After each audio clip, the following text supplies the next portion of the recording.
Ladies and gentlemen, welcome back to the Select the Blunder podcast, episode number 24 now. And today's episode is a special episode. This is, last week we titled it the end of season discussion, but this is like the proper end of season special. This is the Select the Thunder, the first ever edition. This is historic. This is history making here. The first ever Select the Thunder end of season awards. I'm editing in a sound effect. There's some music going on at this point. I don't know what yet, but there you are. And I'm very happy to be joined by two of the people who've been here the most throughout the so far great life of the Celtic the Thunder, Ryan McGinley and Kieran Auld. McGinley, you're not here in a shirt and tie, but I'm going to assume that you're very excited for this episode of the podcast. I'm very excited. I ordered my suit from Slater's, but I didn't get any word back. Obviously, Glasgow's still in tier 3. From the news today, so I couldn't go in and get my suit, unfortunately. So here I am in my casual gear. I'm happy to be here. I've got to thank the Academy for having me tonight, and I'm buzzing to get started. I was thinking about adding in just for the sake of it to see what would happen, like everybody's favourite Celtic the Thunder podcaster of the year and see who would win it. I mean, imagine that with just a glorified popularity contest for the all of us. It would be a landslide. Cal McKenzie, the winner, aye, fucking hell. Plays all three of his appearances so far. And of course, Kieran, you're here as well. You actually did get a suit today. You actually got a full three-piece suit. Should have kept it on for the for the awards show, but I'm excited for it. But at the same time, I'm really not excited to relive the horror that was this season. So, it's like the thought of running through and like you came up with a Blunder of the Year award, and I don't see when you were putting that together. Was that though just painful thinking of the nominees for that? Tears streaming down my face, Ryan. Absolutely streaming. Well, this gives a platform once again for those who have heavily critiqued the show to stand up once more and critique the show, because we're going to be talking about a lot of the negatives of the past season, but we are going to try and do it in a positive, light-hearted manner, just to have a bit of fun. Look, it's been bitterly disappointing, in the words of Neil Lennon, the past season. There we go, drop it nice and early. But we may as well have a laugh with it. And also, I know this isn't, I don't want to stir the pot or anything, right? But there have been people on Twitter over the past week or so claiming that people like ourselves have been the reason for some situations that have arisen over the past few months. Neil Lennon being out on the drink and Peter Law's house being petrol-bombed. Number one, I would just like to say thoughts are with Peter Law and his family, because it's an absolute atrocity, and I think everybody here in the podcast will agree with that. No matter what our opinions have been of the Celtic board this season, it's disgusting to see images like that emerge. But for people to come out, and Ryan, you've been heavily involved with a lot of the guys across different podcasts this year, for people in the Celtic podcasting game or the Celtic fan media game to be the apparent blame of situations like this is just absolute. And I've been lucky enough to avoid any claims like that, but it's just an absolute joke, isn't it? It's a very lazy argument, I would say. It's very similar to the Grand Theft Auto influences people to go out and do atrocities in America and stuff like that. I don't want to mention too much of that because it's not really relevant, and it's a bit of a lazy argument, as I've said before, but I think the Celtic fan media has been one of the best parts of this season. I might be biased in saying that, but the emergence of all these different avenues to get your news apart from the mainstream media has been definitely a positive this season, and it's kept people connected in what's otherwise been a pretty unconnected season from the fans to the board and the fans to the club as a whole. So, yeah, I can only see more positives than negatives out of it all. And Kieran, you're just waiting in the wings for a square goal one day, aren't you? No, I just get a good laugh at the fact that some people think that my nonsensical ramblings could incite such a. It's like the catcher in the rye trying to inspire that John Lennon. It's a Celtic Thunder. It's like, remember I put the screenshot in the chat a few months ago when someone was like, you should be hung in the Celtic way or something. Somebody said that. Like, I can't remember. Me and you are getting marched up the Celtic way and a good old-fashioned witch burning. Let's say them. That was it. Say them, aye. But look, we'll put that behind us, and look, God bless everybody that's involved, because we'll try to do our best to inform and keep people entertained in a very, as you've already said, entertaining season, Ryan. So I think that these sort of comments are very misinformed, and you know, they'll realise that someday. But it's time for our awards ceremony, and let's crack into that. Look, we're going to try and balance the show a bit. We're going to have discussion in between the topics and the awards that will be given out, so we can talk about things that are Celtic related. But we may as well start off with the first award of the evening. So cue the music for the first award, which is the Young Player of the Year voted by the fans. Now, this tweet was put up the other night, and I gave 3 options for the supporters to pick here on the Sellik the Thunder. So, for the Young Player of the Year, the nominees were Mr. David Turnbull, Ismaila Soro, and Stephen Welsh. 500 people voted for that. Kieran, I'll start with you. I'm going to guess that your vote would be going to nobody else but David Turnbull. I mean, it's an absolute no-brainer. But I know Stephen Welsh has played a part this season, but in terms of he's played a part in a defence that has been pretty much a shambles from start to the finish. It's no, the blame doesn't exactly rest on his shoulders, but in terms of David Turnbull, you look at his contribution this season, there's no other argument to be had. Maybe Sorrow would have been up there with a shout if he got played consistently, because in the glimpses we have seen him, he's looked a really good player, but he's not been allowed that chance to go out and play consistently. He got his wee run in the team, then put straight back out for Brown.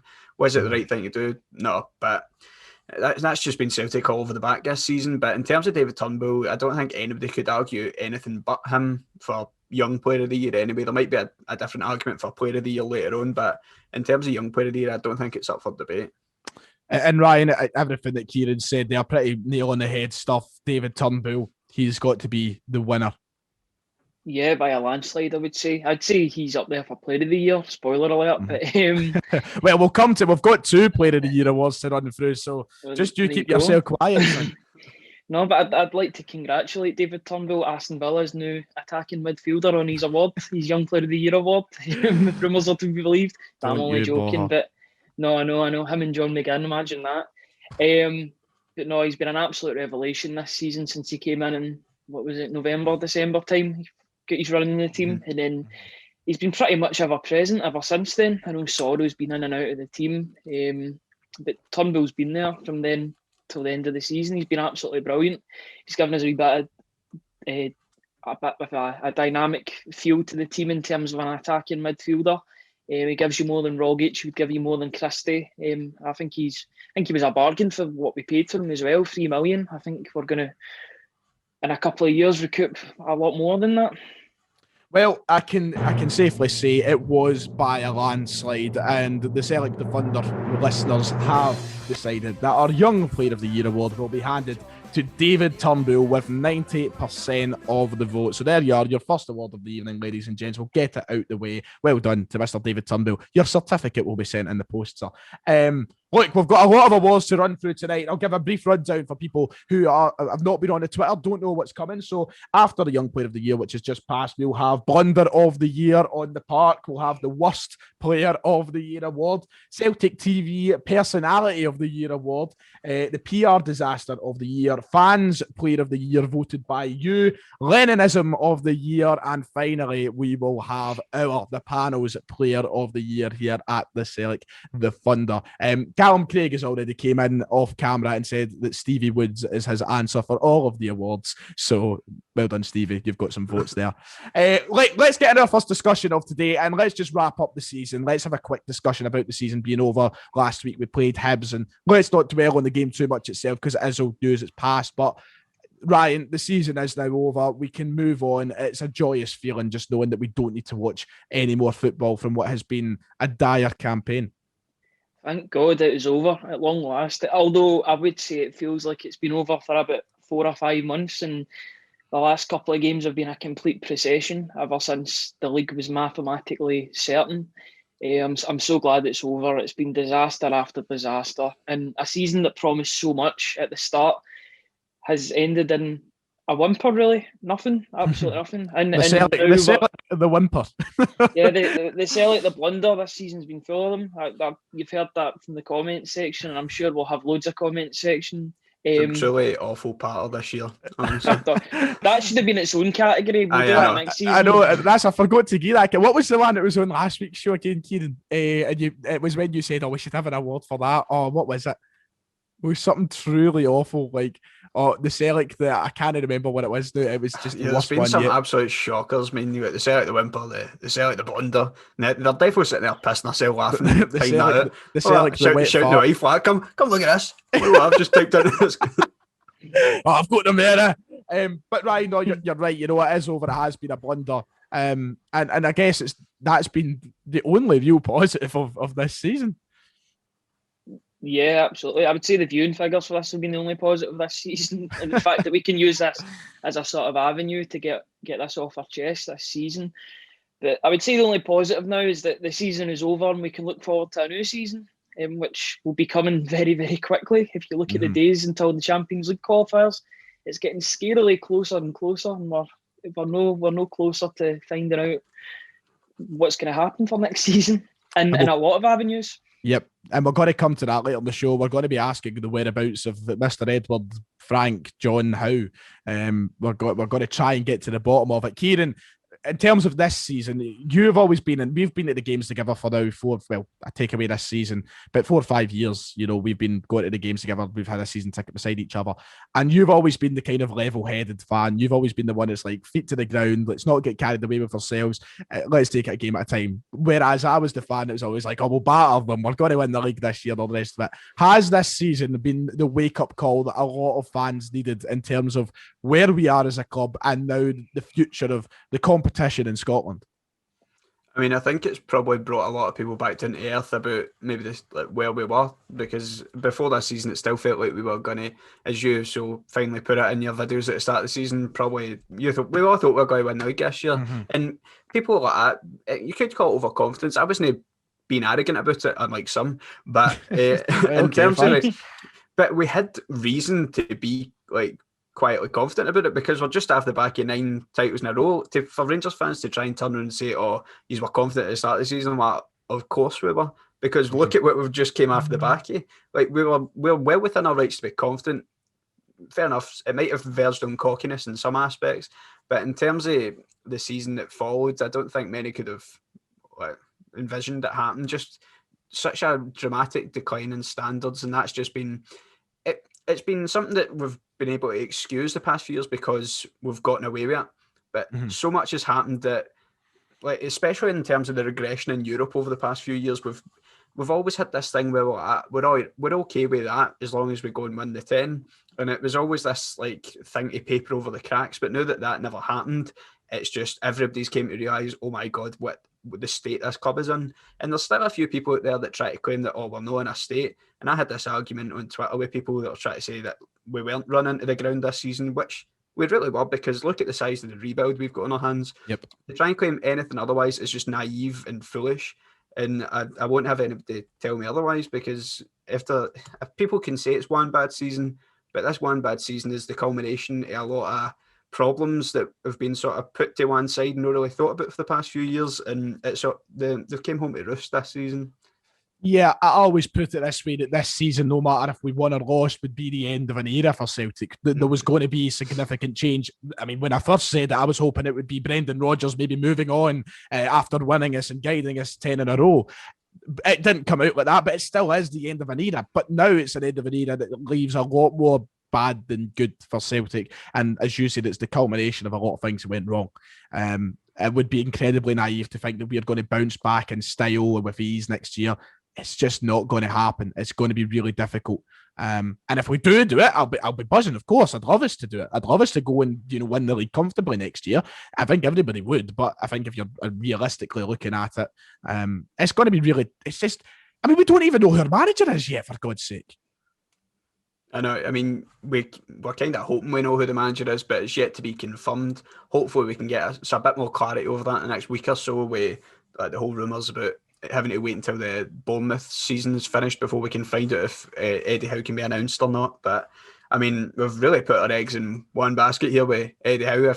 If something was to go wrong with us deal at this stage, where do we go? Because that is the ultimate disaster. We can forget the PR disaster that we've already got started. We can make that top of the list, because if this was to get pulled, the rug was to be pulled out further this, and it really would leave Celtic in the lurch, because we really have put our eggs in one basket, and it would look so terrible if it was to backfire now.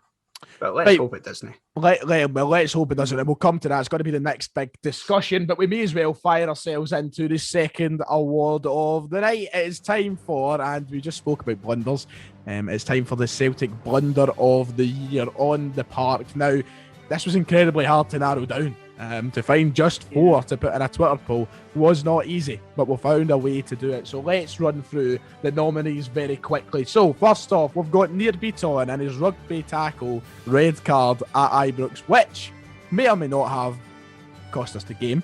We've got Julien taking himself off the post and cost himself a year of his footballing career. God rest him. We've got Duffy slide tackling his own goalkeeper against AC Milan in a Europa League game with a goal that settled the 3 points for AC at Parkhead. And finally, we've got Shane Duffy's infamous performance against St Mirren at Celtic Park, where he was quite lost, to say the least. I'll start with you, Ryan. What was your pick for before we review the winner, your pick for Blunder of the Year? All 4 of them are awful, man. Like, even talking about them, they bring back the sort of like Vietnam flashbacks. All I've got is Duffy in my head, and like the Apache helicopters going over, and just seeing Duffy. But if I was to pick, this one, fortunate son playing over the Celtic Park speakers, absolutely, as well, and Forrest Gump is just running with right across the pitch. Aye. But if I was to pick one, it has to be Shane Duffy's performance against St Mirren. I mean, I'm trying to even think of the first goal. It was just headless chicken chasing him. Aye, and then because he went one way and then the other, and then the second goal, the guy just bounces off him. I mean, a big 6'2", 6'3" defender going like that away from the ball, and then it was the volley. It was an awful performance. It's single-handedly one of the worst central defensive performances I've ever seen in my life, with probably one of the worst signings in Celtic's history, I would say, with all the fanfare that came with him.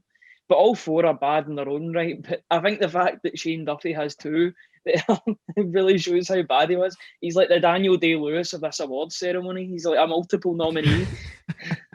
We've got big Shane Duffy. Kieran, what was your pick? I mean, before I say my pick, I will excuse one of them on the basis that with Julian's one, fair enough, he was trying to make a goal line clearance, but the very fact in a game we were 2-0 up at that point, I think that's my pick. I'll just say it right now. That was mine for that sole reason. Just, like we just got back. It wasn't so much the actual thing itself, but it was just the ramifications of it, which makes it the blunder. The blunder. But for me, it's got to be Beaton's red card at Ibrox. It's just because that really was the do or die moment. And then after that, we went to Dubai and that whole debacle kicked off. But it's just the actual nick of the red card as well. And you had people trying to say it wasn't a red card, that matter. You actually at it. Both arms right round him and took him to the ground. But it's the fact that we actually, there's been that many we've actually forgot about it. And I think we'd have remembered more about it if it led to a goal. But in the cup final, when somebody so kindly pointed it out in the replies to the tweet, when Duffy and I think it was Julian came together trying to go for the same ball, and then both of them missed it, and it just ran through and goal. If that would have definitely been the winner if it resulted in a goal. But yeah, there's some honourable mentions in there. At first, we had John Joe Kenny's clearance against Rangers, which led to a corner kick, and obviously a goal for Rangers. We have the Duffy and Julian collision there as well. We've got a few that we could have given it to. Well, this award was a lot more close between the voters. It was actually quite a tight one, but the winner was Ryan's suggestion, Shane Duffy's performance against St Mirren. Ladies and gentlemen, I just want to say very quickly, there's a video on YouTube, and Ryan sent this to me one night, and it's made by a Rangers fan. Made by a Rangers fan. And it's Duffy's performance that night dubbed over with like the and it is honestly, it might be the funniest video I've ever seen in my life. I actually had tears in my eyes, and it's so bad because it's like the worst part ever. But just this season has been so painful. I actually laughed with tears in my eyes at it.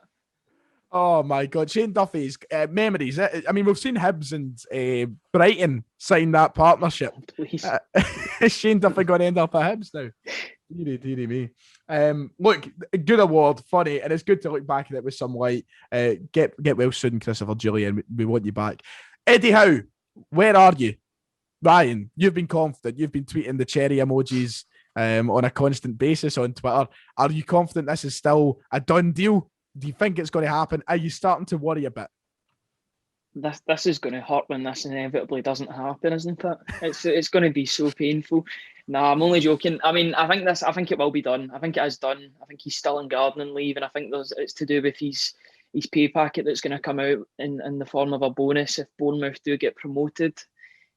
Obviously, at the time of recording, Brentford are going to be playing Bournemouth tomorrow in the second leg. They're down 1-0, so my support goes out to Thomas Frank, Ivan Toney, and the rest of the Brentford boys to get the job done. When is it they play their second leg? Tomorrow. Half 12. Oh dear. I will be tuning in for that. Fingers crossed Ivan Toney can do the business. He had a bit of a knock in the first leg, which hampered him in the second half of that game. But I hope he's all right for the second leg. I can't believe it's got to this point in this season that I'm supporting Brentford of all teams. Like it's bad enough that Brentford. It has. Do you know, it's that 4D chess that we were talking about last week with Peter Lawwell. He sent Ivan Toney to Brentford to do the business so that we get Eddie Howe for next season. I just hope Brentford do the business and this train can come to a halt and we can just finally announce our man. Because if it doesn't, it goes on another week. People will start getting more and more questions will be asked about it. And I think it's a done deal. But you'll get the panty wetters that will be saying, where is Eddie Howe? Does he even want to come here? Does he want the job? But Facebook I hope is rife for that. Absolutely rife for it. Yeah, if he's not here, don't give him the job. He doesn't want it. Fuck off, mate. Oh, it's always a Betty, isn't it? It's either a Betty or a John. It's one of the two. Oh, Linda. But Eddie, that Eddie's no interested. He's like that Nitcham. Oliver Nitcham in the middle. No interest. Kieran, Roy Hodgson announced his departure from Crystal Palace earlier this week. He was going to retire at the end of the season. May I just say thank you for your services, Roy. What a manager. What a man. Loved him. But it kind of tempered it flared up a little bit of discontent amongst supporters and a little bit of rumours that maybe Eddie Howe's going to take the Palace job, which has really been extinguished quite quickly. When you seen that, were you first worried that maybe there's a turn of head here? Will I go to Crystal Palace? Nah, I feel like it would have been a bit more publicised, I think, before now if it was actually going to be taken over for Hodgson, because it was kind of known for a while that he was definitely going to be stepping down at the end of the season. So I feel like there would have been more talk about it. But I've seen others of Crystal Palace fans wanting Frank Lampard and that anyway. So as soon as I started to see so many people talking about that and like zero mention of Eddie Howe, I was like, right, that puts my mind at ease somewhat. But nah, I mean, I've already had that panic several times. To this point, I'm numb to it until we get till the wheels start moving properly, and hopefully that can happen with Bournemouth season finishing. Yeah, let's just hope there's a bit of positivity on that front. We'll come back to Eddie Howe in a moment. Let's head into the third award of the show because we've got quite a few to get through. I'm sitting here thinking, I'm like, Christ, last week's show was an hour and 40 minutes on the call-in. This could top that if we don't move our backside. So let's get into go for an intermission at this point, man. Intermission, exactly. Get your ice cream out the front. Let's go to the lobby. Let's go to the lobby. Oh, Christ. Right, third award that I had lined up is another one that is going to be quite negative, but it's good to have a laugh about it. It's time for Worst Player of the Year. Cue the music in the background once again. There was a lot of candidates for this. In their own rights, a lot of players had a reason to be nominated for this award, and I think this might be one of the most participated awards with the viewers on Twitter. So, your options for Worst Player of the Year. Number 1, Shane Duffy. Then we've got Diego Laxalt, Albion Ayeti, John Joe Kenny, Scott Bain. It's Ryan's darling up next, Lee Griffiths. And finally, one that was maybe a Twitter favourite for Worst Player of the Year this year, Mr. Ryan Christie. There are your nominees for Worst Player of the Year. So I'll do as I always do, and I'll let you have an opinion before we announce the winner. Kieran, do you have anybody in particular that was Worst Player of the Year?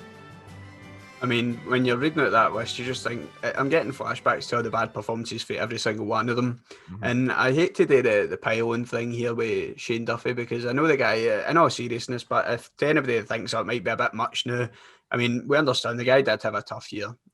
He lost his dad last year. If there's anybody I wanted it to work out for this season, it was Shane Duffy. It was definitely Shane Duffy.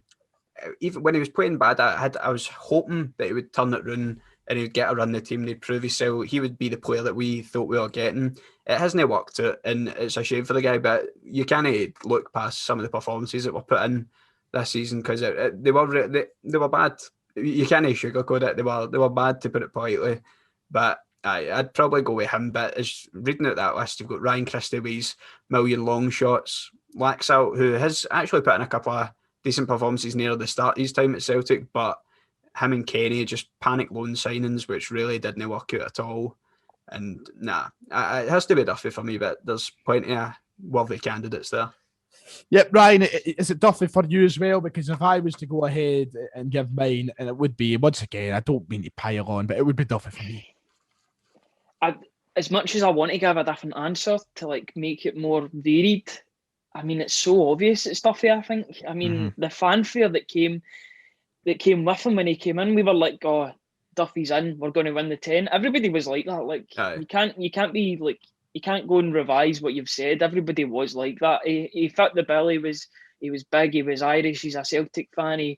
He sings the rebs, as people would say. There are videos showing that. So I mean, that is a true fact. Hail. But I mean, even in his first game, right? I know he scored a header. Did he score a header in his first game? He scored his first two games. His first 2 games back to back.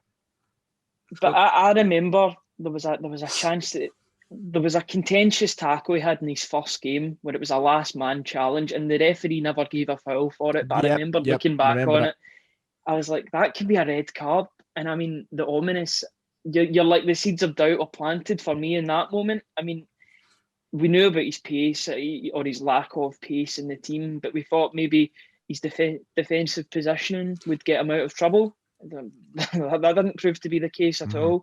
I mean, you saw that video. I don't know if you saw it a couple of weeks ago. It was the goal. It was Richarlison's goal against Brighton. Aye. And Duffy was in no man's land. So it showed that he was doing that for Brighton as well as Celtic. I feel like it might come down to the scouting as well this season because to not identify that he's a centre half that in a team that is more than likely going to be behind the ball for most of it. No, he's no part of a team that he's in control. He's not playing out for the back all the time and that. But I mean, I think that's something that really should have been identified, that he's playing at a lower half Premier League team that will be under pressure a lot. At Celtic is a different ball game. If you lose the ball, you're going to chase down that lone striker that's through and goal. So there's blame to be shared there. Especially when this was before Potter ball came to That's what I was going to say. Yep. I mean, Graham Potter came in and he's totally revolutionised the way Brighton play. They play possession-based football. If you look at last season, he wasn't playing for Brighton, and there's a reason why, because he cannot pass the ball. I remember it all starts to like add up, doesn't it? Mm-hmm. I mean, who analysed him? Who thought he would be a good fit for this team? I feel bad for piling it on him, but who genuinely thought he would be a good fit for this team ahead of a Mark McKenzie or even a Ryan Porteous? You're spot on, absolutely. And in hindsight, that's great. But I think that we're all guilty of when he did sign. We were all like, he's perfect for this team. He's the no-nonsense defender we need. We were ignoring all the red flags because we so badly wanted it to work out. And it did bite us, and it did bite us. And before I review the winner, Ryan, sorry, on you go. What were you going to say? We were ignoring all the red flags because we were looking at green, white, and gold ones. That's the reason for Duffy, and we all thought it would be a success. But did you know it doesn't analysis, work out? Ryan. Let's get that on a doesn't t-shirt. Always work. Don't look at the green, white, and gold flags. Look at the reds. We're coining it.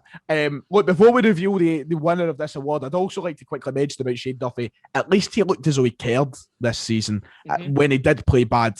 I think he knew the frustration. There was a lot of players, and on that list that just didn't seem bothered. And we've heard, obviously, these WhatsApp rumour type things as well about these players that also didn't look bothered.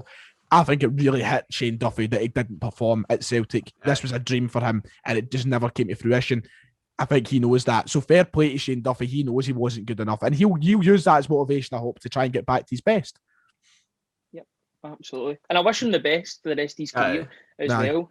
But it just didn't work out. I mean, some of the defensive performances from him were absolutely shambolic. I mean, remember he came on against Rangers? Right, and he was the worst player in the park in 20 minutes. Let's just pack but it I'm in going there. to stop now.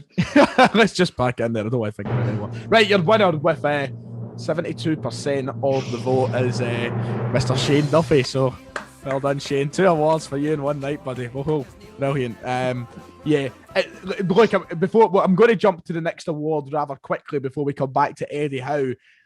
But when you're looking at, remember, like when it was the peak of like we were all angry at Shane Duffy.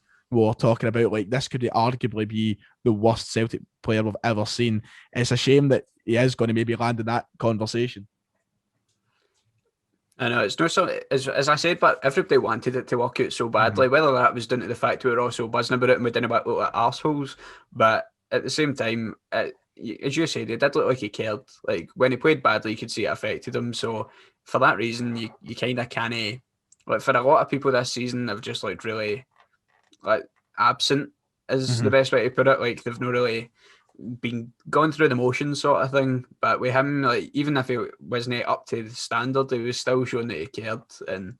But I don't like to I don't like the idea of having to put him in like the category of that. But realistically, we will have to. Yeah, it's like in 10 years' time when the right questions come up in those sort of feature articles, he's always going to be in there. That's the thing. He's always going to be in there. I'm sure he'll look back on it and have a wee laugh about it in years to come. I know, there's definitely going to be a day he comes up for, I don't know, the Paradise windfall and he slags his cell in the park and everybody has a giggle about it. And we all at the end of the day go, you're a good lad. I hope. Right, into the next award. I'm not at that fucking game, man. The next award, Dave, let's crack right into it. It is time for what was one I was really excited for it, and it's Celtic TV Personality of the Year Awards. What a joyous bit of content we had this season on that Pass to Paradise and giving us some of the greatest sports truly some of the greats, Ryan. We truly had some of the greats. Look, your nominees goes like this: Gordon Strachan, Jerry McCulloch, Darren O'Dea, and Aaron Stubbs. There is your nominees for the Celtic TV Personality of the Year. Aaron very suitably labelled it. It's like choosing between a boot in the balls, a boot in the face, a boot in the stomach, and a boot in the ribs. So choose which one you want wisely. Ryan, who was your Personality of the Year?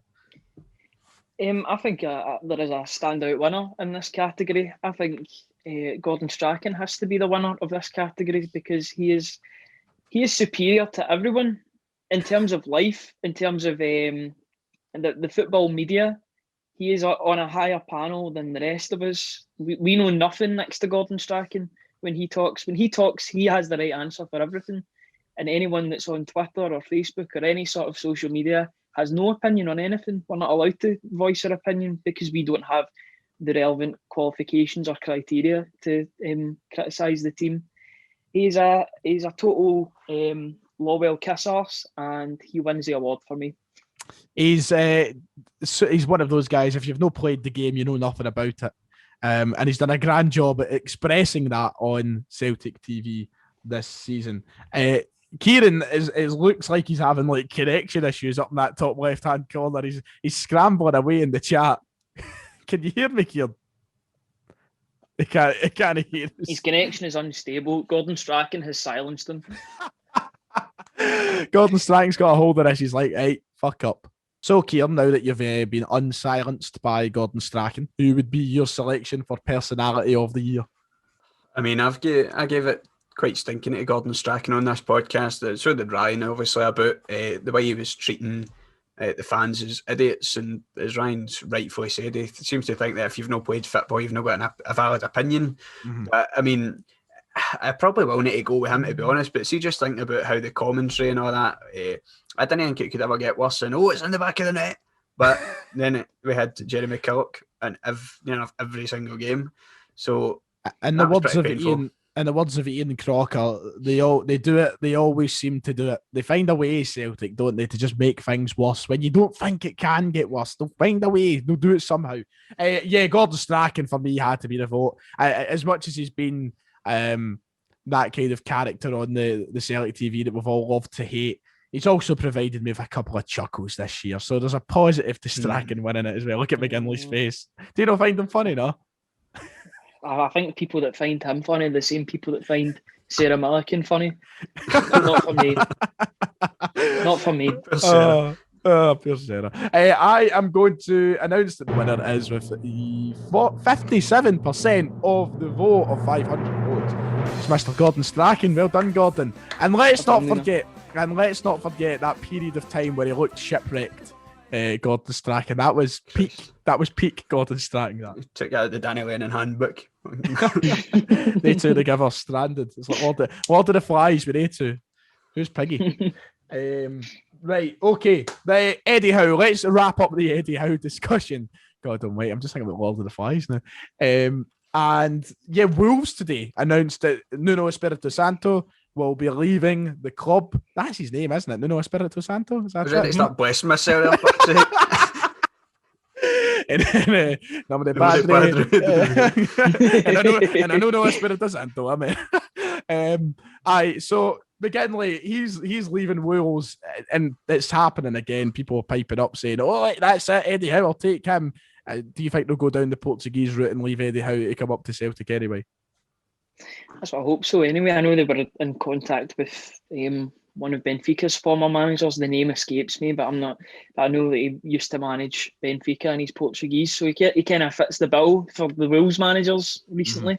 Mm-hmm. I think that would make sense if he was to go there because they've got a big Portuguese contingent, and obviously they've got the super agent and Jorge Mendes still sort of pulling the strings at that club. So I don't really see Eddie Howe going to Wolves now. I mean, I think the deal's done between Celtic and Eddie Howe, and we're just waiting for the right time to announce it, or the correct time to announce it, because, I mean, all these people can't be wrong, can they? I mean, they've put...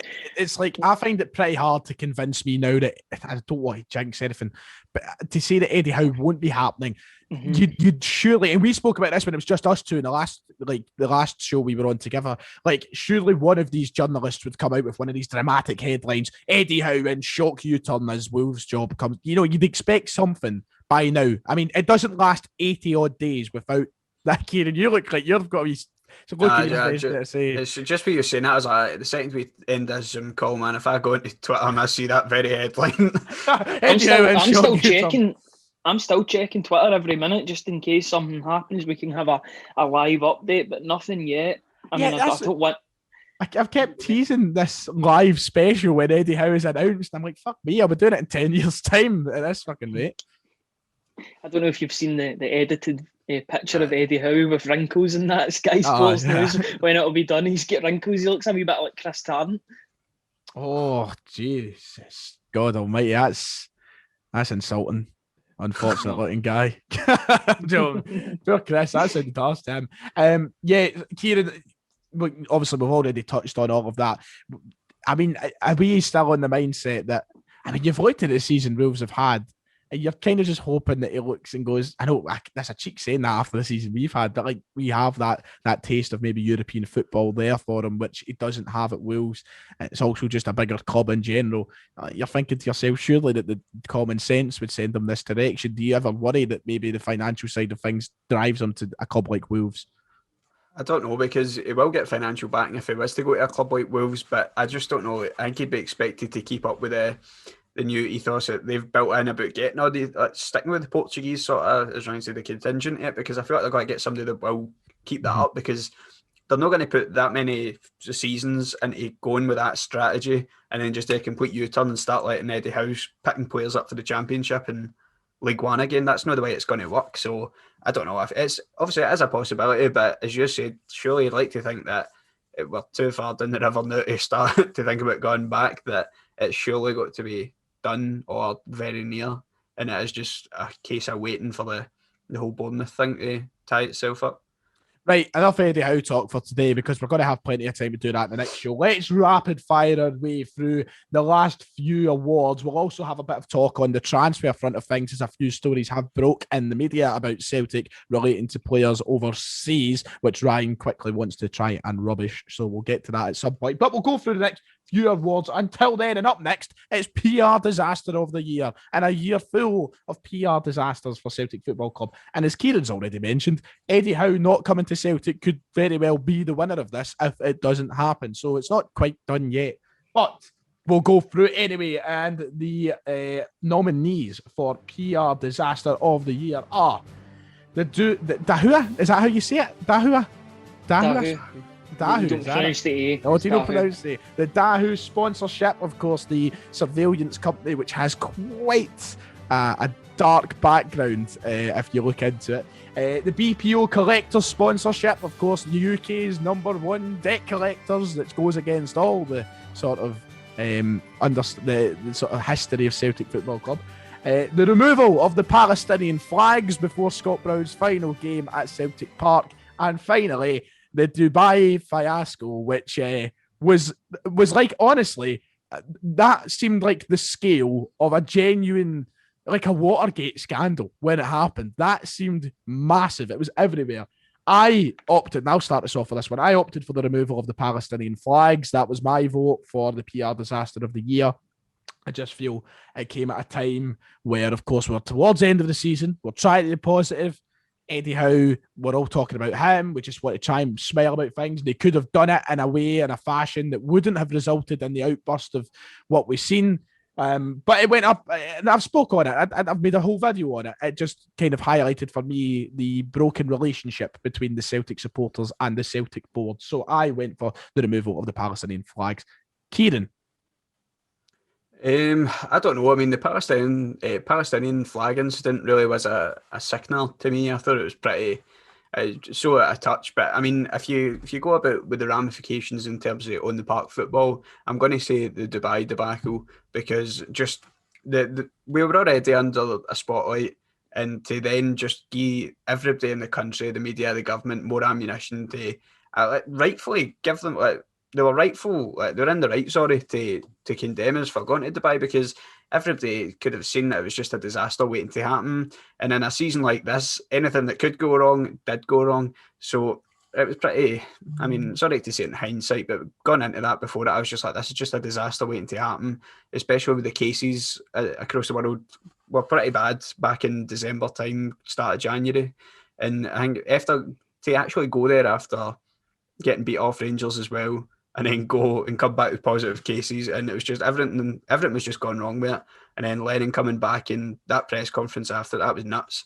So I just think everything around that was just so shambolic, for the boardroom to the players and getting the cases, and they were just getting photos took of them, and they're all gathered at a table, and but it was amazing. It's amazing the scrutiny of that was under, and then a couple of months later it's just forgotten about. And players for Aberdeen as well, they were getting they got games postponed because a few of the players went out for a pint and ended up getting COVID. But it's nuts. It really is nuts. But it's just think about all of them. It's just so many to choose for. So many. It's just another one of those ones that highlights how fun a season we've had. Ryan, you voiced your opinion on Twitter of what you thought the right answer to this was, and on you go, mate. Yeah, it got the lowest votes as well. I know that's another spoiler alert, but maybe that's the problem, because a lot of people haven't heard about this. But the partnership that we have with this Chinese company, Dahu, which has a history of surveillance against specific groups in China and the prosecution of them in China. The fact that the company has actually been blacklisted by America for use in America, but we've got a partnership with them. I think it shows how far we've strayed away from the ethos of the club and the values of which we stand for.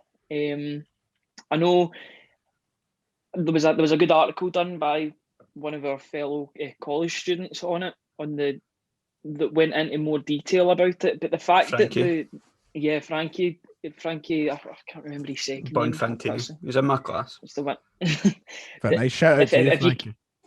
But if you go and read that, it tells you more about how bad that deal is, really, for the PR side of things. What else was I going to say about this?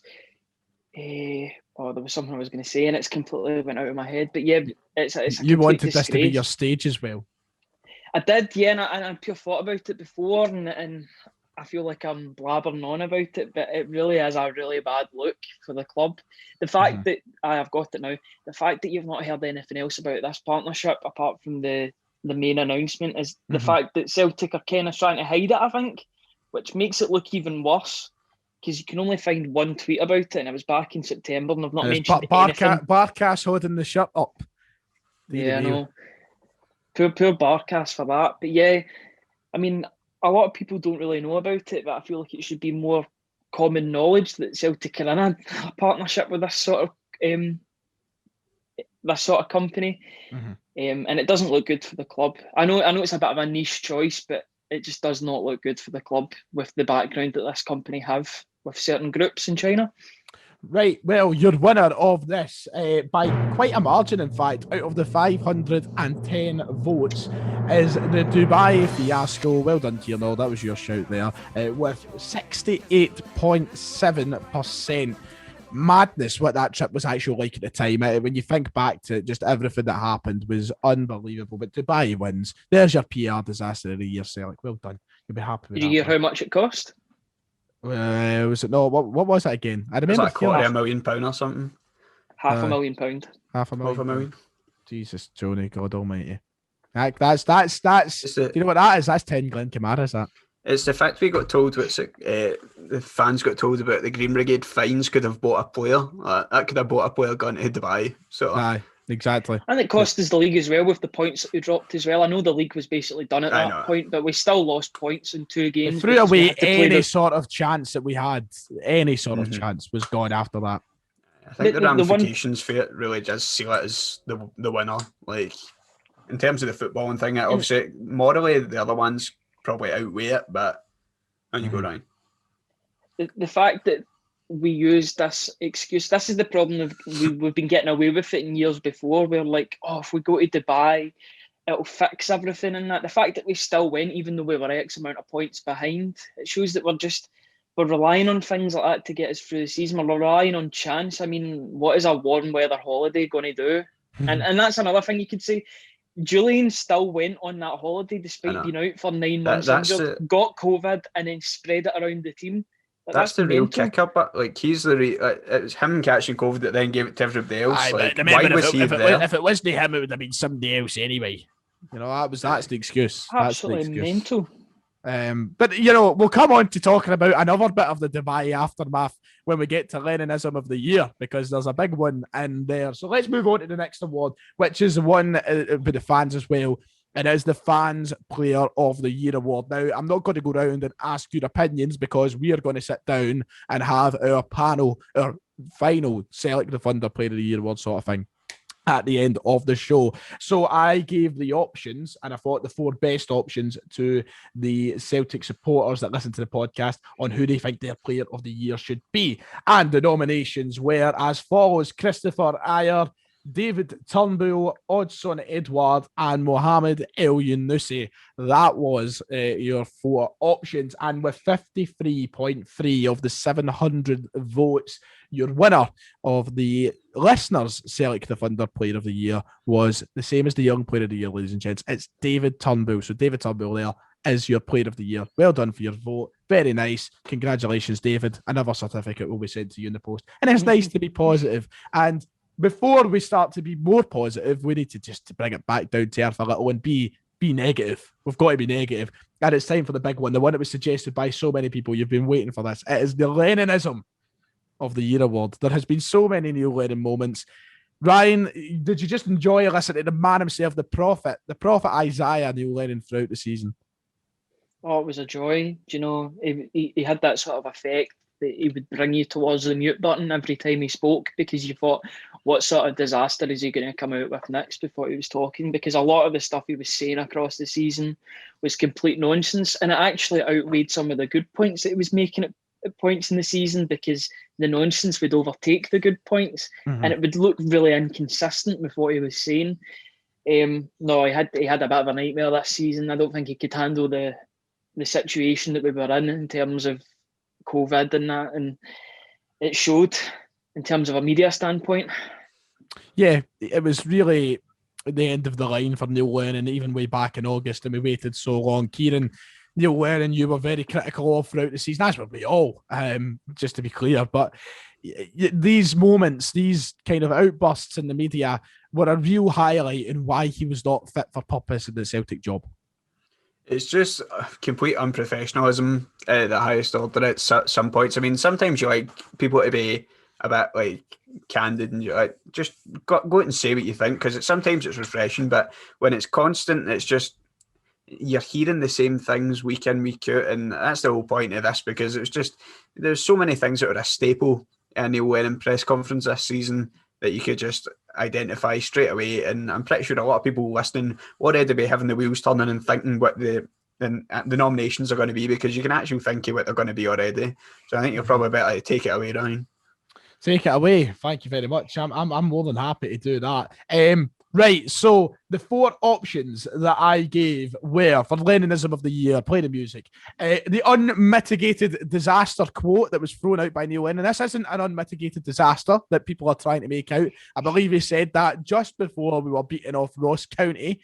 So that was nice. That was just proven that it was an unmitigated disaster. Very good Lennon-ism there. The second option, the post-Dubai explosion. We all know at the press conference, which I'll come to in a minute because I think that's my pick for the winner. The post-Dubai explosion, where he basically backtracked everything that Peter Law said in his apology video. Bitterly disappointing. What else is there to say but bitterly disappointing? There's your 3rd nomination. Just that phrase in general. Bitterly disappointing. We got used to hearing that. And finally, the Ferencvaros post-match interview, which revealed a lot about this season before we even knew it, before we even seen it actually happen. Players wanted to leave, didn't leave, and all the rest of it. There's a lot to talk about in that interview itself. So I'll start us off because I've already reviewed what I picked. I picked the post-Dubai explosion. I deliberately went out my way today to go back and watch my video from the day of that interview. It's actually one of the top viewed videos on my channel. That video managed to get about 70,000 views. Talking about Neil Lennon, and I titled it Neil Lennon Has to Go, and I put the photo of him throwing his fingers in the air after coming back from Dubai. Peter Law, a couple of days prior, made a video saying, I apologise, we shouldn't have done it. It wasn't right, and yeah, we're reaping the consequences. 2 days later, Neil Lennon comes out in a press conference and backtracks everything, refuses to apologise, says Celtic should have been quite right, or were quite right, to go to Dubai, and conducts himself in a manner in which any chief operating officer or chief executive officer of any football club would then either storm in halfway through to end the interview, or after the interview sack their manager, because it was out of order, it was unprofessional, and it was utterly embarrassing. So for me, the Lennon-ism of the Year award goes to the post-Dubai explosion. Ryan McGinley. That sounded do you know what it sounded like there? Sorry to cut you off. It sounded like Tom, like, Andy Little. On you go. Do you know, I was going to say the same as you, but after hearing through them all again, I can't pick anything else other than Ferencvaros, because I think that caused a lot of the problems of this season. I think that was the starting point. I think you can see where a lot of the problems transpired from. The fact that he came out and publicly said that some players don't want to be here and they want to go, that automatically causes a rift in the dressing room. It's a sort of thing that maybe would have worked 20, 30 years ago in terms of getting a reaction from fans, but it got the complete opposite. Fans were absolutely amazed and bewildered by these accusations that Neil Lennon was making, when only months prior we'd won our 9th title in a row and everything was all fine and dandy. But I think at that point, if you were a player, you can't really blame the players for downing tools after your manager comes out and says that, because why would you want to play for a manager that throws you under the bus after you went out the Champions League, and he comes out and says stuff like that about your professionalism and your situation in the club? I think it caused a lot of the problems that we had this season. Any squad harmony that we had before was tarnished because of his outburst. And there was a few outbursts this season, but that was one of the first ones. And a lot of damage was done there that couldn't be repaired. And I think you saw the divide in the players and in the camp, even in the games afterwards, because automatically you were looking out for who are these 5 or 6 players that don't want to be here anymore. And that causes conflict, because you're judging these players when you don't even know what players he was on about, because he made it so vague. It's not a good thing. Was like there was hardly any change in the team after he said that. No, there was done. He went and dropped off the team. Did he not start the exact same team the game after? He said there are players that want to leave. What did we have? We had a couple of weeks of the transfer window to go. None of those players left, or the ones that we thought that he was on about left. They were all there. So that divide in the camp rots, and it festered as the season went on. Because there were players that don't want to be there, and if they don't want to be there, you've got to sell them. in order to keep squad harmony. There was no squad harmony, and I mean we should have really seen this season coming from August, from those outbursts from Lennon, and I feel like that caused that. So that's where my nomination goes. Before I come to you, Kieran, to ask your opinion on Lennon-ism of the year, I'd just like to throw in a couple of honourable mentions that we missed out. Breathing in the air, that was a good one. I personally enjoyed that. I was pissing myself, just him in the air, just trying to see his own breath. That was nice. I forgot about that. That was cool. That was fun. Licking his teeth at Livingston, that was also a belter. I enjoyed that. Big wide snus gub, and then another honourable mention, any of the times he took snus on the touchline. The height of professionalism you want to see from your manager. So there's some honourable mentions. Kieran, out of the 4 nominees, what did you go with? It's a tough one, but hearing Ryan talk about the whole Ferencváros, I think it's got to be that, because see, looking back in hindsight, it was laid out for us to see everything that was going to go wrong this season. And back then, if you said, Lennon should be manager, you were overreacting. And even at that point, I might have even agreed at that point, thinking, we're just off the back of that season. It's just a minor blip. We're still focused on the league. That was the whole thing. Even though the Champions League, the league's all that matters this season. But the season we went on to have was just diabolical. And that really was the starting point. As I said, for him to come out and say that, and then there not to be any real change in the team, it's staggering that actually happened. He went out and started the same team for the most part for the following games, and the performances were, even if we were picking up results, they were so lackluster, and you could tell that looking back, there was no harmony in that squad whatsoever, and they weren't about to play as part of a team. But I think it's got to be that. It's just the result as a whole as well. It's just such a disaster, and it really spelled out what this season was going to be before we even knew it. I know, listen to the two you speak about, it almost makes me want to change my vote, but I still just can't escape the fact that Neil Lennon actually kept his job after that Dubai press conference. I just can't understand how Peter Law looked him in the eye and went, "You've done a grand job there."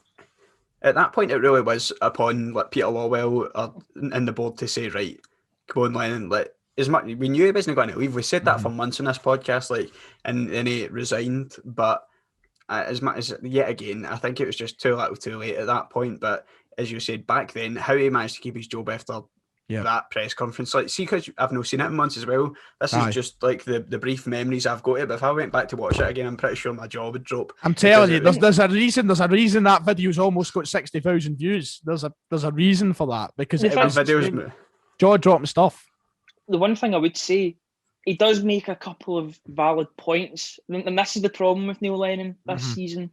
He does make a couple of valid points in the Dubai press conference. He does, and it's within all this whataboutery that comes along. It's just the pure point, getting playing the victim as Celtic. We were in the position to try and take the high ground on things out, because we went there, the whole country was in lockdown, and we'd fucked off to Dubai for what seemed like a lad's holiday at the time. When you're seeing them all sitting by the pool, you're seeing pictures of Shane Duffy smoking snout and that at a pool bar. So what is happening here? We've just been beat off Rangers, and everybody was rightfully angry. But I mean, if you can go looking back in hindsight, some of the points were quite, as you said, this whole time. But we went and had everybody was kicking up a fuss about two of them having a beer and a sanctioned trip to Dubai, government sanctioned. But then you've seen all the scenes. I know the league's finished now, but you're seeing the scenes of all the Rangers players and that. All the protocols and that got through at the window months ago. People got hammered for the slightest wee things months ago. St Mirren getting games postponed for players sharing a motor, things like that. Small things small things got punished, and a lot of things have really had no repercussions whatsoever this season. I'm not saying there's double standards, but there's definitely been there's not been as much consistency in the officiating. Yeah. Well, the winner of the award then, as we reveal now, with 46.5% of the 350 votes. I put this one up too late. I put this up this morning before we started. I think it was 1 o'clock. But anyway, the winner, and it was a crowd favourite. It was a crowd favourite, to be fair. It's bitterly disappointing. The phrase that was thrown about time and time again. I'm going to play the clip right now, actually, just in the podcast of the bitterly disappointing compilation. Sums up the season. I know. It was worse than. Sorry. No, I'm just saying, it was, as I said, it was a staple. A Neil Lennon press conference after the game. It was just, he's saying what he was saying it after every game, what everybody was thinking, but that was all he was saying. He wasn't getting any actual good insight. It was just the same stuff, and it was just depressing to hear game after game. Yep. I think I get full house in the Lennon press conference bingo, because he would say the same things over and over and over again, and you knew what he could say. You knew what he was going to say before he even said it. Yeah. It was more of a surprise when it actually came out towards the. It was like the new style the soccer, end, like press conferences where you're pressing. You've got to memorise the squares. Yeah, let's just be thankful it is over and done with the reign of Neil Lennon as Celtic manager. But one more talking point before we come on to the final award, which is the Celtic the Blunder Panelists Player of the Year. Celtic have been linked with 2 players in the transfer market, both. I've just got breaking news on the Daily Record website. Rangers launch legal action against certain individuals as club blast back after Police Scotland verdict. Breaking news just this minute. So there you go, lads. There you want to take that. Or the Rangers fans who've decided to listen. There you go. Breaking news for you. So first off, Celtic have been told to pay €6 million to sign Croatian under 21 Mario Vuskovic, who has been linked to Celtic for quite a while now. I've seen his name thrown about, but Nicolo Shira, who I believe is a journalist over in that neck of the woods, reported that Hajduk Split had rejected an initial bid of €5 million from Celtic for the Croatian centre-back, born in 2001.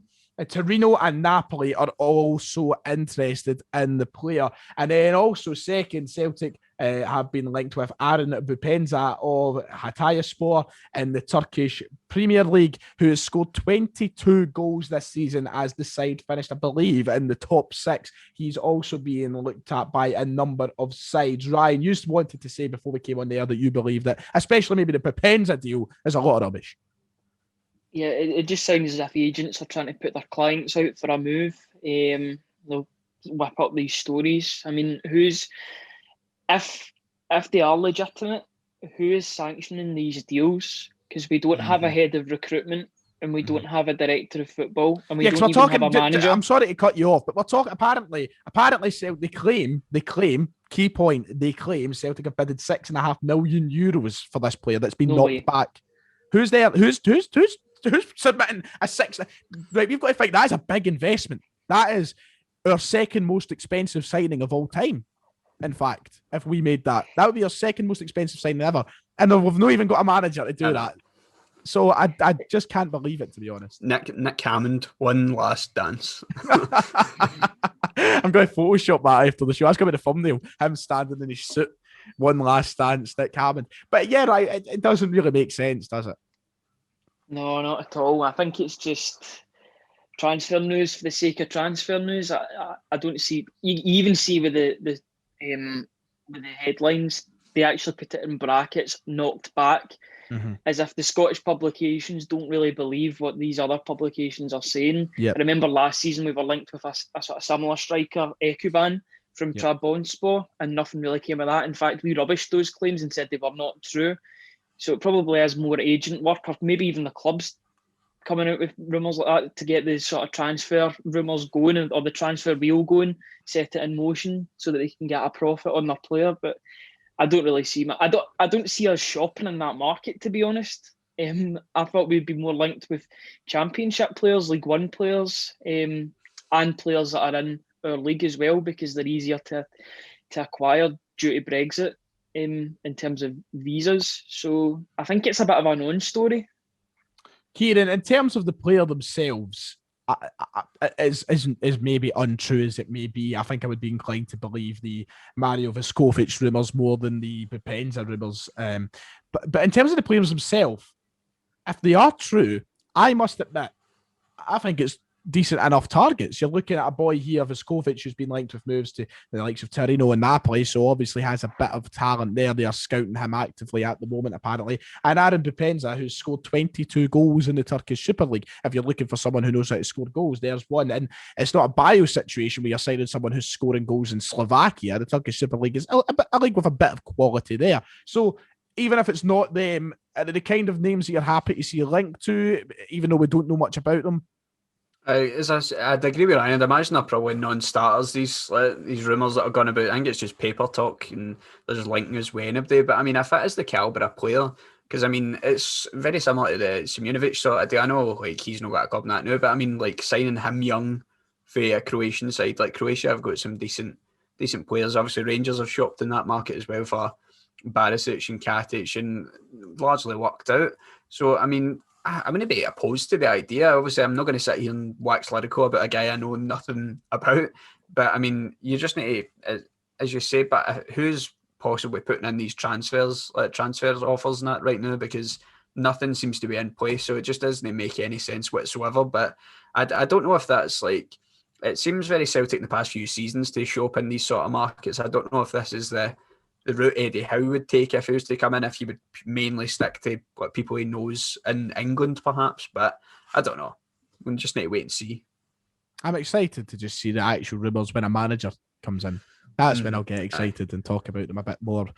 Believing in it? I don't know. Something like that. Anyway, let's move on, because we have spoke for quite a fair bit today. It's been a cracking podcast, lads. It's been a cracking inaugural Celtic the Thunder awards ceremony. I've enjoyed myself, and I think it's only a matter of time before it's scaled up like the Oscars, and we have Elton John playing the halftime show, and you know it's got to be a situation that goes out of control in the next few years. Are we going to have a name for them, but like the Dundies in the Office, like the Berties, the Fundies, maybe? I don't know. The Fundies. I don't know what works. I've already got the thumbnail pictured in my head. So for the thumbnail, I was going to put like us three photoshopped into suits, and then at either side, an Oscar with Neil Lennon's golden head on one and Peter Law's golden head on the other. That's going to be the thumbnail. So I see do it. That sounds ambitious. That sounds ambitious. That does, doesn't it? I think I'll get clicks, you know. It's time for the final award though, and it's time for us, the panel, to pick our player of the year at Celtic Football Club, the first ever. Keep this in mind. This is like the Andre the Giant Memorial Battle Royal trophy. We're going to one day we'll have a trophy, and we'll get the names inscribed on it. We'll send it off to the player somehow. But who's going to be the first ever winner? Now, Callum Craig and Callum McKenzie sadly couldn't make it to tonight's red carpet event. So we have asked them to send in their picks for the player of the year. And both of them have went for David Turnbull. So right now, David Turnbull has the advantage. He is 2-0 up in this race for the first ever Celtic the Thunder Player of the Year award. Now, I'm going to kick us off and get us out the way to try and make it a bit more interesting, because, of course, if David Turnbull gets one more right now, he will win the vote. So, my Player of the Year is Christopher Ajer. I'm going for Christopher Ajer for my Player of the Year. And I'm going for him because he's been in the team the entire season. And I feel like if it wasn't for him in that back line, we could have been in an even worse state than what we actually were. He's once again proven his value at Celtic. He's proven doubters wrong, I think, as well. And that's why he's going to get a big move away from the club, because he's that good a player. Yes, defensively, we've been in an absolute state this year, and that's why some people might go, do you know what? It shouldn't be Ajer, because defensively we've been really bad. But as I've already mentioned, if he wasn't there, if he picked up a knock, if he was injured, where would we be, man? I think we would be done in. And also, he was the one guy this year who I thought really looked like he cared every single game. You know, he showed that he cared, and it was hurting him. The points that we were losing and the goals we were conceding, the mistakes we were making, it hurt him, and you could see it in his reactions on the park. So for me, Christopher Ajer is Celtic's Player of the Year. Ryan McGinley, who's yours? I'm going to make it 2 each. I'm going to agree with you. Oh. I think it's Christopher Ajer. As much as I think Turnbull's been great since November, December. Yeah, I'm not taking it. Not taking anything away from Turnbull at all. Oh, aye. Ajer's been there the whole season, as you've said. He's been the one constant in the team in terms of a centre-back option. I can't remember many games that he's not been playing, apart from maybe recently. He had that one game he was out injured. I'm trying to think back to that, actually. Was he out for that game? I know he was injured and he had a knock. Yep. But yeah, he's been the one constant in this team. He stood up. He's looked emotional. He's had really good performances. Without him, I genuinely think we could have finished third or fourth this season, because that defence has been like a sieve with the amount of goals that we've let go right through it. Yeah, it's got to be Christopher Ajer for me. And if this is to be his last season, at least he's went out with a wee bit of pride, and wherever he goes, he'll definitely get my blessing, because he's stood up, he's been counted for, and he's never hid away, regardless of of people attacking him for his defensive capabilities when there's been worse culprits out there defensively, I would say. So I would say Christopher Ayer's my player of the season. No, that makes it very, very exciting. So I was hoping that this would happen. I deliberately went in that order because I had a feeling that McGinley was going to go for Christopher Ayer. So it is currently 2-2. David Turnbull, the breakout star at Celtic this year, the signing of the season undoubtedly, and the young player of the season, has 2 votes, both from Callum Craig and Cal McKenzie.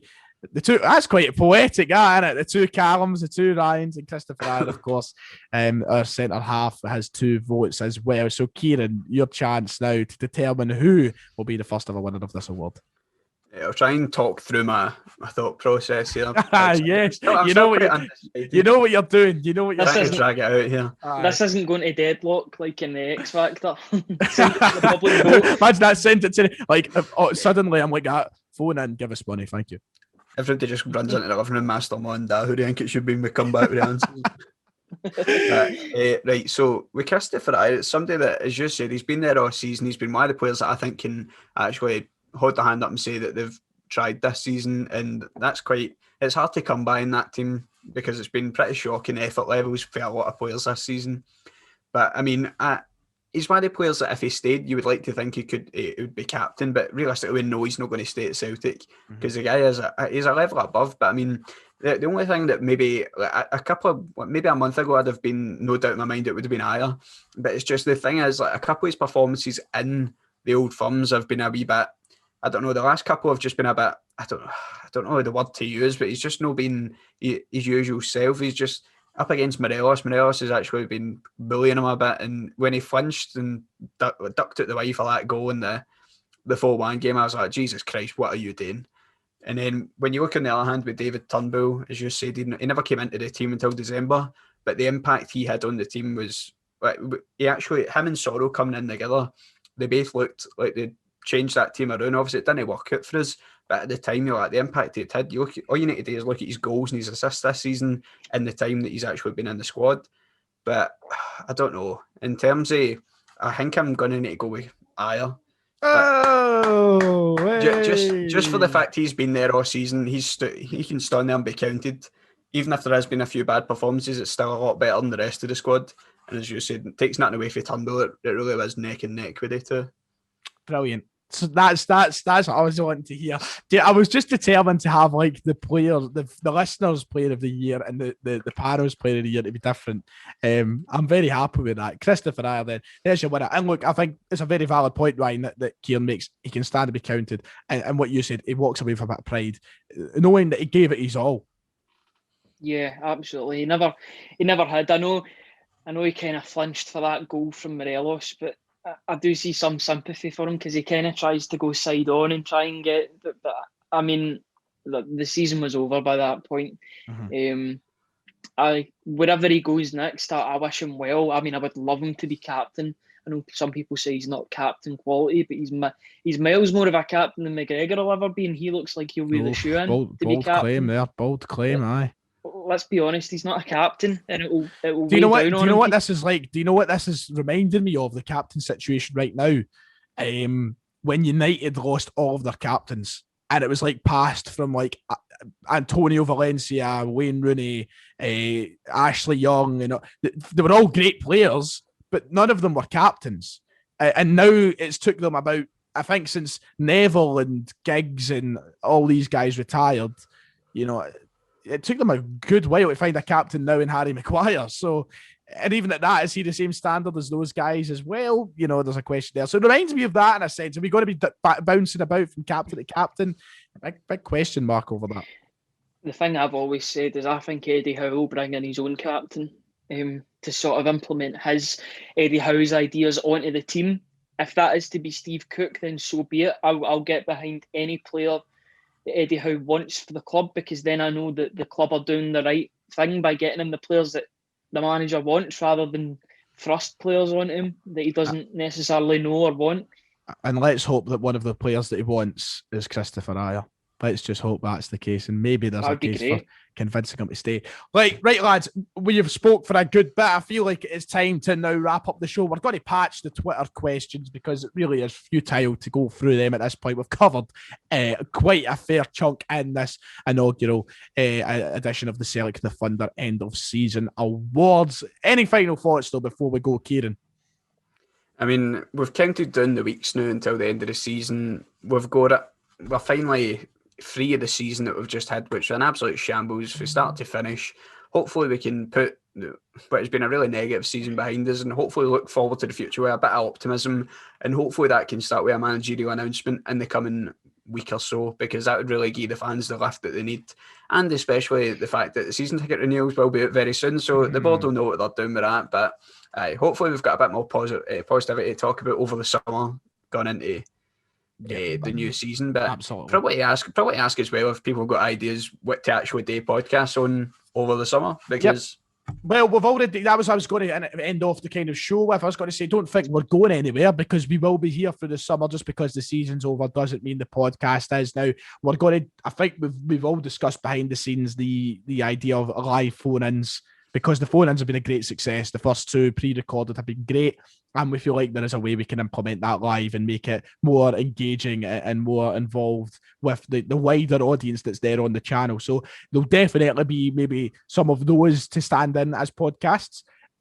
I've always enjoyed the idea of doing stuff like, your favourite 11s, your worst player ever, all those kind of things, match day stories and stuff. So any ideas that you've got for through the summer, as Kieran has said, the legend he is, leave them in the comments below what you'd like to see. Ryan, final thoughts, sir? Well, I'm going to go back to Brentford for this one.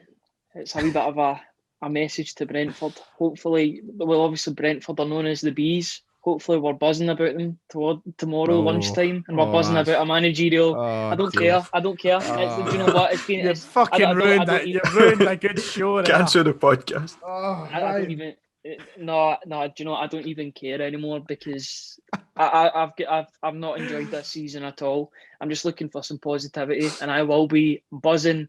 Yes, the pun is buzzing like a Brentford are B. Yes, buzzing like the Brentford Bees if they put out Bournemouth tomorrow and we can announce Eddie Howe as our next manager. That's all I want. Please give it to me. That's some set of fucking alliteration there. Buzzing with the Brentford Bees beating Bournemouth. That's fucking alliteration. I didn't even mean the Bournemouth at the end. That was just the name of the club. So do you know what? This journalism part just comes to me. That's it. I was born for this. The hail to our head editor on the sports desk. Thanks, lads, for joining me throughout the season. I know we've only been going since January on the podcast, but thank you very much. And thank you to the listeners who have been here as well through what has been a morbid start for the podcast, we know, but we hope it could be a bit better as time moves on. As I said, we're not going anywhere. We'll see you through the summer. Make sure to like and subscribe if you're listening on Spotify. Share out the show, and I will see you all next time.